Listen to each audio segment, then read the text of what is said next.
our disciples, we disciples, will be the high ministers of that kingdom. So this can't be wrong. So Jesus is the time of the promise, right? Isn't it? So at the moment, Jesus had to break the disciples' way of thinking. So in verse 7, he said to them, "It is not for you to know times or seasons which the Father has put in his own authority." Times and seasons are under Father's authority. What does it mean by that?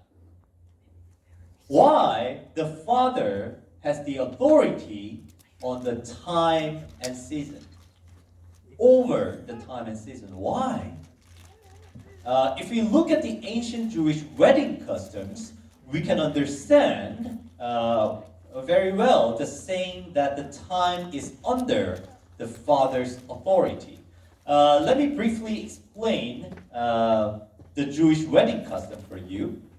And please listen to the story while picturing your mind Jesus as the groom and the church as the bride, okay? Are you ready? Okay. First, when the groom meets a beautiful woman, if he wants to marry her, then what will happen? The groom himself or the most trusted servant of that family, of that groom's family, goes to the bride's house to ask for the consent for the marriage. In case of Isaac, as you remember, who went to the Rebecca's house for the marriage consent? The Abraham's most trusted servant. Do you remember? Yeah. So the servant went to the bride's house and asked for the consent. In case of Hosea, as you remember, he went to take his wife, Gomer. So for us, Jesus himself came down to earth for us, to meet us as a bride.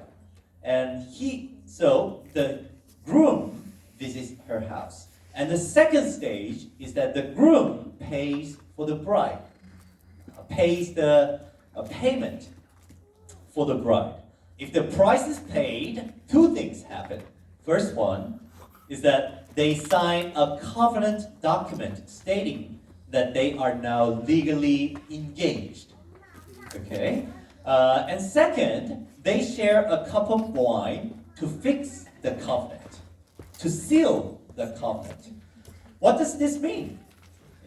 First, make a covenant of marriage, and the second, drink wine together. This scene, where Jesus purchases us with his own blood and makes a new covenant with us. And he called us as his bride by his precious blood. So now that covenant is established and they are legally engaged, but they cannot marry together yet. They cannot spend the night together.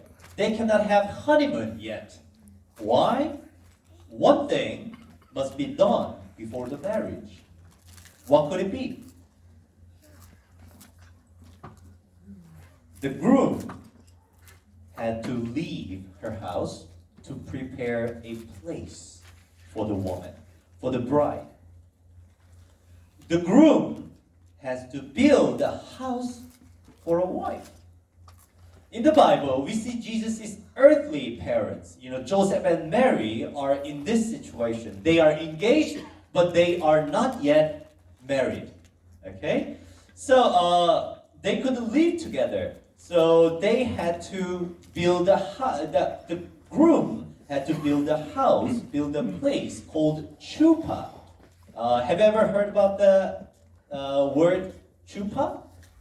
Not really. If you are Jewish people, then you must have heard of it, because when they were married together, they had to build a canopy with the white cloth. Okay? And under that canopy, they make a wedding